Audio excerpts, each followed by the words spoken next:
Langsung aja, kali ini kita bakalan bahas IPO baru, IPO akhir tahun, dan cukup banyak sekali. Dan kali ini kita bakalan bahas tentang IPO jasa angkutan laut yang juga ngasih warrant.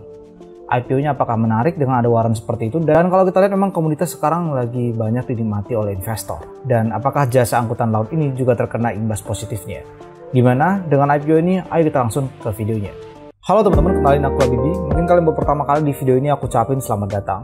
Sebelum lebih jauh, seperti biasa, iklan dulu. Sebelum lebih jauh ke videonya, kalian boleh subscribe dulu channel ini, pastikan kalian udah subscribe. Tapi kalau kalian ragu channel ini bakal bermanfaat buat kalian boleh tonton dulu, nanti di akhir boleh di subscribe. CBRE atau Cakra Buana Resources Energy Tbk adalah salah satu perusahaan yang bergerak di bidang jasa angkutan laut. Salah satu yang dibawanya adalah batubara. Dan kita tahu bahwa batubara termasuk komoditas yang sedang boom atau boomingnya pada tahun 2022. Apakah CBRE ini juga berkinerja sangat-sangat positif atau melonjak tajam di 2022 ini? Itu yang mau kita lihat di video kali ini. Udah gak sabar pasti teman-teman? Kita lanjut aja ke videonya. Oke, sekarang kita masuk aja ke inti videonya. Kita bakalan bahas dari kegiatan usaha ataupun profile dari CBRE ini. Itu sangat penting sekali karena kita bisa nanti menarasikan bagaimana kinerja laba ruginya ataupun bahkan neraca kalau kita tahu ini perusahaan apa. Perseroan ini didirikan pada bulan Juni tahun 2016 di Jakarta. Perseroan ini bergerak di bidang jasa angkutan laut khususnya untuk barang umum dengan fokus pada penyediaan jasa pengiriman untuk wilayah seluruh Indonesia dan seterusnya. Hingga 30 Juni 2022 ini udah aku pilah dan aku mau paparkan ke kalian. Perseroan memiliki dan mengoperasikan armada sebanyak 2 unit kapal tunda dan 5 unit kapal tongkang dengan kapasitas 2.000 metrik ton hingga 8.000 metrik ton. Jadi untuk total armada yang dimiliki yaitu 2 kapal tunda dan 5 kapal tongkang, aku rasa perusahaan ini nggak besar-besar amat. Dalam menunjang kegiatan usaha di sini katanya adalah komoditas curah seperti hasil tambang, barang konstruksi, alat berat dan seterusnya. Jadi di sini juga ada tambang. Dan salah satu yang dibawa tambangnya itu adalah batubara. Gimana kinerjanya? Itu mau kita bahas di video kali ini. Struktur kepemilikan perseroan seperti yang udah aku sampaikan di sini bahwa CBR ini dimiliki oleh PT OIH, kemudian PT RCI, PT BHR dan HQ dengan kepemilikan masing-masing. Maka di sini bahwa beneficial owner-nya itu adalah PT OIH dan paling atas lagi adalah SC. Kita lanjut bahwa pendapatan yang didapatkan dari perseroan ini terbagi menjadi 3, yaitu freight charter, time charter dan ship management. Freight charter adalah jasa perjalanan atau jasa pengangkutan. Kalau time itu berdasarkan waktu, sementara ship management adalah pengelolaan kapal. Dan yang paling banyak, ini aku sampaikan spill-nya, bahwa yang paling banyak berkontribusi terhadap pendapatan adalah melalui time charter. Dan kalian misalnya di sini ada 2 kapal tunda dan kapal tongkangnya ada 5 tadi, bentuknya seperti ini yang aku paparkan di video ini. Tapi sebelum lebih jauh ke pembahasan intinya, buat kalian yang mau join grup sharing-sharing saham secara gratis baik IPO ataupun investor, cek di deskripsi video ini. Di sana juga ada kelas kalau kalian mau. Untuk customer-customernya memang pernah Bukit Asam, termasuk perusahaan batubara yang sangat besar sekali. Kemudian ada Waskita Precast, ada PLN Batubara dan seterusnya. Tinggal kalian menilai. Aku rasa untuk customer ini nggak terlalu penting juga. Jumlah saham yang ditawarkan sebanyak-banyaknya 738 juta. Dengan persentase dari total modal tadi adalah 16,26%. Nilai nominalnya 25, harga penawarannya 100 sampai 110, kemudian penawaran umumnya 28 sampai 3 Januari dan pencatatannya adalah 5 Januari. Ingat, CBR ini menawarkan juga warrant dengan rasio 5:9. Kalian bisa hitung-hitung sendiri, termasuk rasio yang cukup besar sebenarnya 5:9. Harga pelaksanaan warrant juga sudah di state di sini adalah 250. Dan ini menariknya bahwa jumlah atau harga penawarannya adalah 100 sampai 110. Tapi perseroan berani melaksanakan atau menyampaikan harga pelaksanaan itu adalah 250, hampir 2 kali lipatnya. Kalian jangan sampai tertipu, ini bukan berarti pasti akan dicapai oleh harga sahamnya, belum tentu. Dan bisa juga tercapai. Harusnya adalah dorongan dari warrant ini untuk mencapai ke sana, tapi kalaupun nggak tercapai, itu hal yang wajar juga. Untuk apa sih dana ini, yaitu 40% itu bakal digunakan untuk capex berupa penambahan 1 set kapal tug and barge dengan ukuran 300 feet. Kemudian perseroan menilai rencana penambahan armada ini sebagai langkah dalam memperbaiki kinerja operasional. Kenapa dikatakan memperbaiki kinerja operasional? Nanti bakal kita bahas di kinerja keuangannya. 60% atau sisanya itu akan digunakan untuk modal kerja dalam rangka mendukung operasional. Jadi ini adalah OPEX bukan CAPEX. Contohnya adalah seperti biaya-biaya lainnya yang timbul menunjang kegiatan operasional. Ya intinya adalah kegiatan-kegiatan operasional. Ini adalah struktur pemegang saham ketika perseroan ini atau CBRE ini IPO.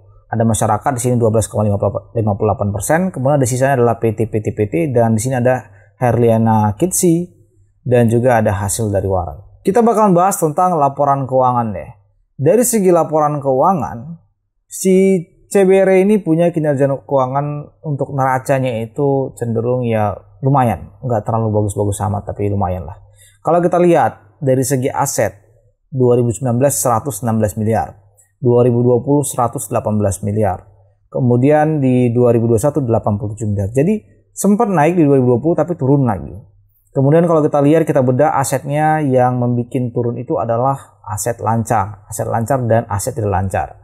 Biar aku kasih tahu aja biar videonya cepat, salah satu yang membuat ini turun adalah dia penjualan aset. Jadi dia CBRE ini di 2021 melakukan penjualan aset yang nanti ngaruh ke laba rugi. Untuk liabilitasnya ini yang cukup bagus, nanti bakal kita bahas lagi. Liabilitasnya 2019 110 miliar, 2020 111 miliar, 2021 76 juta, dan seterusnya. Untuk ekuitas ini yang cukup mengenaskan, di 2019 759 juta, 2020 minus 947 juta, 2021 cuman 1 miliar, dan 2022 86 miliar. Ini tentu ada suntikan dana. Kalau kita lihat laporan laba ruginya, 2019 pendapatannya 8 miliar, 2020 10 miliar, 2021 10 miliar. Jadi, dari 2020 ke 2021 kinerja nggak naik signifikan. Ini sangat nggak sesuai dengan ekspektasiku. Aku kira ini bakal naik, tapi ternyata enggak.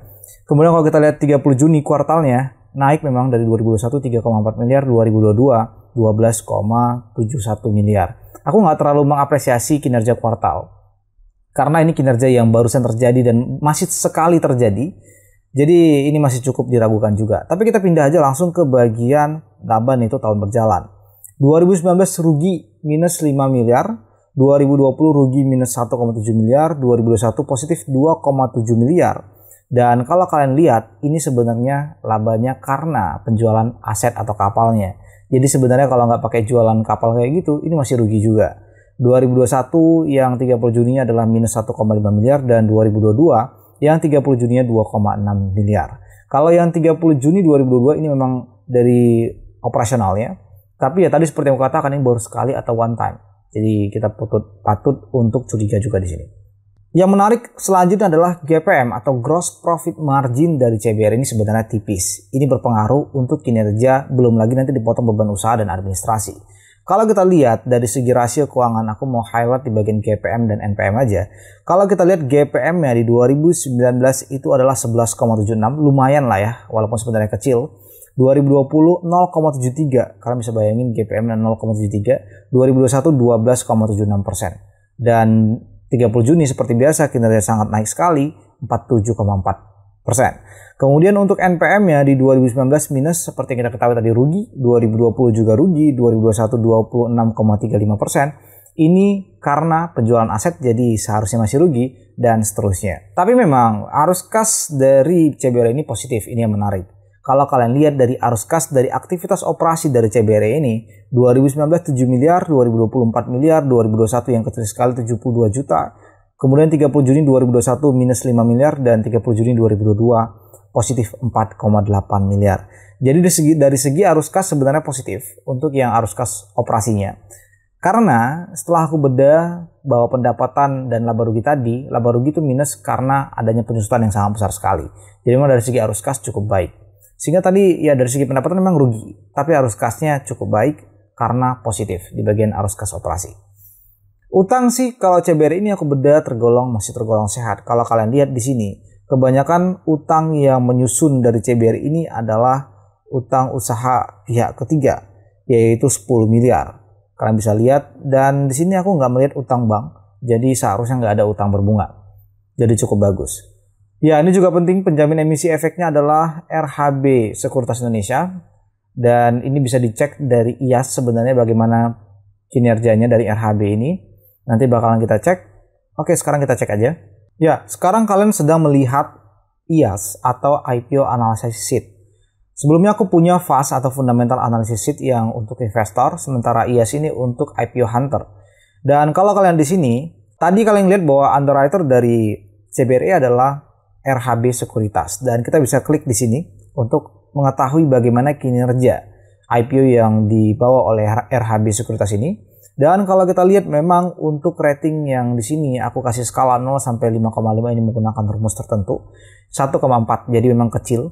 Di mana rata-rata ARA yang dibawa dari RHB ini adalah 2. Rata-rata seluruh ARA dari seluruh sekuritas adalah 2,1. Jadi masih di rata-rata, dan total yang di IPO kan tentu ada 5. Yang di IPO kan oleh CBR ini ada 5 saham yang tercatat di sini. Ini menggunakan data 5 tahun terakhir. Dan saham-saham yang dibawa oleh RHB Sekuritas ini adalah ada SAPX, WRBN, KIN, dan seterusnya. Jadi untuk IAS dari CBR ini menghasilkan skor 1,4, cukup kecil, jadi hati-hati untuk IPO ini. Tapi tadi ada warrant, mungkin menjadi salah satu yang mengkompensasi dari IPO dengan valuasi mahal dan juga dengan underwriter yang kurang menarik. Kalau kalian mau mendapatkan IAS ini, silahkan klik lagi link di deskripsi video ini dan kontak untuk mendapatkan IAS ini. Karyawannya ini yang aku bingung, kenapa sangat sedikit sekali. Bisa jadi nanti dia outsourcing atau dia karyawan kontrak dan seterusnya. Tapi yang nyata-nyata ada di prospektus di 2019 cuma 4 orang. Kemudian 2020 7 orang, 2021 7 orang, dan 30 Juni 2022 cuma 10 orang. Dengan pendapatan yang sampai 10 miliar tapi cuma punya karyawan baik itu staff, supervisor, manager cuma 10 orang di 30 Juni 2022. Ini cukup menarik sekali. Dividen dicanangkan atau ditargetkan di 2025 karena memang dari segi laba rugi masih sangat buruk. Otomatis nggak mungkin 2024 bisa bagi dividen atau 2023. Dan memang valuasinya kalau kita lihat menggunakan template yang saya bagikan ke kalian semua secara gratis, valuasinya di per 166 dan PBV-nya 3, ini mahal sekali. Jadi untuk kinerja seperti ini, untuk perusahaan cyclical menurutku ini sangat mahal, patut dipertimbangkan. Dan ini adalah template untuk kalkulasi valuasi secara gratis. Kalian bisa kontak aku melalui admin cek aja di deskripsi video ini, nanti ada link di sana, kalian bisa klik. Dan semua analisa ini dilakukan hati-hati berdasarkan fundamental analysis sheet atau sumber-sumber lainnya. Kalau kalian suka, seperti biasa, silahkan di subscribe supaya aku semangat terus untuk upload konten berikutnya. Jujur aja kalau fundamental dari CBR ini nggak bagus-bagus amat, ya lumayan lah ya. Tapi di luar dari ekspektasiku, dimana awalnya aku berpikir bahwa CBR ini punya kinerja yang juga booming seperti emiten-emiten batubara atau perkapalan lainnya. Valuasi yang ditawarkan CBR ini pada saat IPO juga sangat mahal menurutku. Jadi kalau dikasih rating 1-5, aku kasih 3,5. Rating ini biasa aku gunakan dalam penentuan untuk menentukan IPO mana yang akan aku ikuti. Kalau kalian suka dengan video kayak gini, silahkan didukung terus dengan cara subscribe dan share ke teman-teman kalian, termasuk juga komen di video di bawah. Semua keputusan investasi kembali ke kalian masing-masing, dan kalau kalian mau join, seperti tadi yang aku bilang, cek di deskripsi video ini. Itu aja, semoga kalian cuan. As always, semangat terus buat kalian.